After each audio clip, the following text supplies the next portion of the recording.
Marital rape అనేది ఒక 498A ఎలాగో మీరు అన్నట్లు ఇది కూడా ఒకటి వచ్చింది కాబట్టి డివర్స్కి దీన్ని కూడా ఒక రీజన్గా చూపించే అవకాశం ఎంతవరకు ఉందంట? లేదంటారు, అసలు అవకాశం లేదంటారు? ఖచ్చితంగా ఉండే ఉంటుంది కదా, ఇది కూడా ఒక అవకాశం, దీన్ని కూడా చూపించే ఇంకా ఎక్కువగా వాళ్ళకి అడ్వాంటేజ్ వచ్చే ఛాన్స్ లేదంటారు? 100% అండి. మ్యారిటల్ రేప్ అంటే నాకు ఇష్టం లేకుండా పెళ్లి చేసినారనో, లేకపోతే నన్ను సెక్సువల్గా చాలా హెరాస్ చేస్తున్నాడనో, లేకపోతే సెక్స్ చేసేటప్పుడు నాకు ఇలాంటి పనులు చేస్తూ నన్ను చాలా హింస పెడుతున్నాడనో, లేకపోతే నా బాడీకి సహకరించకుండా డైలీ ఒక 10 సార్లు సెక్స్ చేయమని అడుగుతున్నాడు, నేను నా బాడీకి సహకరించట్లేదు అని చెప్పి ఒక కోర్టు జడ్జిమెంట్ కూడా ఉందండి. సో ఆడవాళ్ళను, వాళ్ళు బలహీనులు, వాళ్ళ బాడీ అంత కోఆపరేట్ చేయదు కాబట్టి అంత ఇదిగా ఇబ్బంది పెట్టకూడదు. దాన్ని శారీరక ఆనందం అనరండి, దాన్ని ఒక పైశాచిక ఆనందంగా భావించి కోర్టు జడ్జిమెంట్ కూడా ఇచ్చిందండి. పైశాచిక ఆనందంగా భావించి కోర్టు జడ్జిమెంట్ ఇచ్చింది. సో మీరు అంటున్నట్టుగా దీన్ని బేస్ చేసుకుని కోర్టులో డైవర్స్కి ఇది కూడా ఒక గ్రౌండ్స్ అవుతుందండి. ఆడవాళ్ళకి 100% గ్రౌండ్స్ అవుతుంది. ఇది కూడా వాళ్ళకు ఒక బలం అనమాట.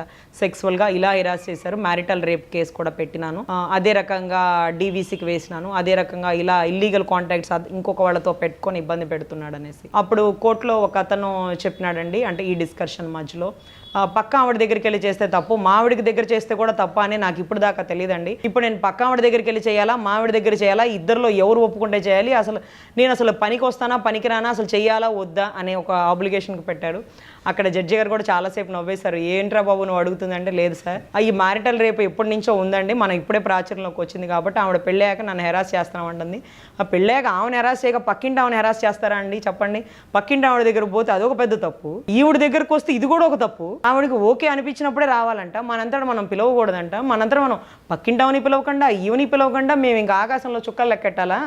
అరుంధతి అక్కడ కూడా కనపడలేదు, ఇప్పుడన్నా కనపడుతుందేమో అని చెప్పి వెటకరిచ్చారండి. అక్కడికి సరదాగా జరిగిపోయిన కాన్వర్జేషన్ కాబట్టి. సో అదే పరిస్థితి ఆల్మోస్ట్ అందరూ ఎదుర్కోవాల్సిన సిచ్యువేషన్ అండి నవడేస్, ఇప్పుడు వచ్చిన జడ్జిమెంట్స్ డిపెండ్ అపాన్. సో అదే రకంగా ఈమెని తాకాలంటే ఈవిడ పర్మిషన్ ఉండాలి, పక్కింటిని ఆమెను తాకడానికి కూడా ఈవిడ పర్మిషన్ ఉండాలి, లేకపోతే అసలు ఏం జరుగుతుంది సొసైటీలో, ఈ రిలేషన్స్ ఇలా దెబ్బతినడానికి గల కారణాలు ఏంటనేది చాలా సరదాగా వెళ్ళిపోవాలండి. ఇటువంటి విషయాల్లో మ్యారిటల్ రేపు సెక్షన్స్ వచ్చినా, బలం వచ్చినా, చట్టాలు వచ్చినా దయచేసి 4 గోడల మధ్య సంబంధించిన విషయాన్ని అంటే నడి రోడ్లో పెట్టకుండా, మగవాళ్ళ అంటే భర్తల పరువు తీయకుండా, అంటే 498 అంటే కుటుంబం అందరి మీద వేసేస్తారండి, ఎందుకంటే అందరూ హెరాస్ చేస్తున్నారని.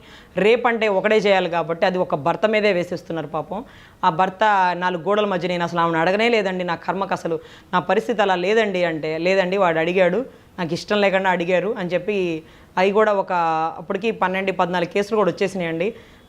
పోలీస్ ఆఫీసర్లు అడుగుతున్నారు ఎలా పెట్టాలి, దీనికి స్టేషన్ బెయిల్ ఏం ఇవ్వాలి, మ్యారిటల్ రేపు ఎట్లా ఇది ఏంటి అనేది అడుగుతున్నారు. సో ఈ రకంగా అప్పటికి వచ్చేసారండి, రోడ్డును పడిపోయారు ఆడవాళ్ళు, మగవాళ్ళ కుటుంబాలు, మగవాళ్ళు కూడా మళ్ళీ రోడ్డును పడిపోవాల్సిన పరిస్థితికి వచ్చేసింది. సో ఇబ్బందికరమైన పరిస్థితుల్లో ఇదిగో నామే చెయ్యేశాడు, నన్ను ఇలా ఇబ్బంది పెట్టారని కేసులు పెట్టేస్తున్నారు.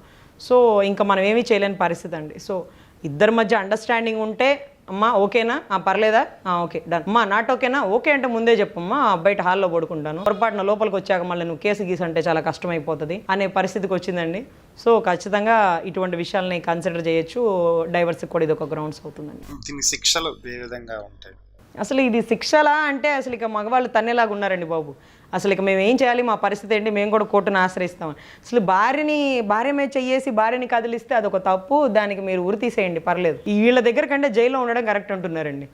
అమ్మో ఈ సైకో లక్షణాలు ఉన్న భార్యల మధ్య ఉండడం కంటే జైల్లో ఉండడం కరెక్ట్. ట్యానికి ముద్దన్న పెడతారు, వీళ్ళు అది కూడా పెట్టరు, మనశ్శాంతిగా ప్రశాంతంగా ఉంచరు, వాళ్ళు మొక్కలు ఆకులు అయినా కొయ్యమంటారు, వీళ్ళు మా పీకలు కోసేస్తున్నారు అనేసి. సో వీటికి పెద్ద పనిష్మెంట్లు ఏమి ఉండదండి, ఏదైనా 41A CRPC ఉంటుంది, బిలో 7 years పనిష్మెంట్ కాబట్టి స్టేషన్ బెయిల్ ఇస్తారు. కానీ దీన్ని కోర్టులో ఆర్గ్యుమెంట్ చెప్పడానికైనా లేకపోతే జడ్జి గారి ముందు ప్రస్తావించడానికైనా తప్పదు, ప్రతి కేసుకి డిస్కషన్ అనేది ఉంటుంది, ఆర్గ్యుమెంట్స్ అనేది ఉంటుంది కాబట్టి డిస్కషన్ చేయాలి. కానీ సో ఇది కుటుంబ సంబంధాలు కాబట్టి ఇష్టం లేకుండా ఎందుకు పెళ్లి చేసుకున్నావమ్మా, ఇన్ని సంవత్సరాలు కాపురం చేసి ఈరోజు నువ్వు మ్యారిటల్ రేపు ఎందుకు పెట్టావు, ఇన్ని సంవత్సరాలు నచ్చింది ఈరోజు ఎందుకు నచ్చలేదు, ఏమన్నా కొత్త వ్యక్తి కాదు కదా, పాత వ్యక్తే కదా, మరి నీకు ఎందుకు నచ్చలేదు, నిన్న బాగుంది వాళ్ళు ఎందుకు బాగాలేదు అంటే సద్దన్నం తినడం ఇష్టమా అండి, నిన్న తిని అదే తిని ఇవాళ తింటామా, పండగ రోజు కూడా పాత మొగుడేనా అనే సామెతకు వచ్చే పరిస్థితికి దిగజారిపోయింది సొసైటీ. సో జడ్జి గారు అడిగే క్వశ్చన్లకి పాపం వాళ్ళ ఆన్సర్లు చెప్పలేక, తప్పమ్మా ఇన్ని సంవత్సరాలు కాపురం చేసి ఈరోజు మ్యారిటల్ రేప్ కేసు ఎలా పెడతావు, భర్త నీ దగ్గర కాకపోతే పక్కింటి ఆమె దగ్గరకు పోతాడా లేకపోతే మీ చెల్లి దగ్గర పంపిస్తావా అనే స్థాయికి వెళ్తున్నారండి. పర్లేదు, జడ్జిలు కూడా చాలా తెలివిగా సమాధానాలకి క్వశ్చన్లకి ఆన్సర్లు చెప్తున్నారు. ఏదైతే ఆడవాళ్ళు చెప్పిన దానికల్లా తలకాయ ఆడిచేయట్లేదండి. సో మ్యూచువల్ ఆర్గ్యుమెంట్ జరుగుతుంది కాబట్టి మగవాళ్ళకు కూడా 100% న్యాయం జరిగే అవకాశం ఉంటుందండి.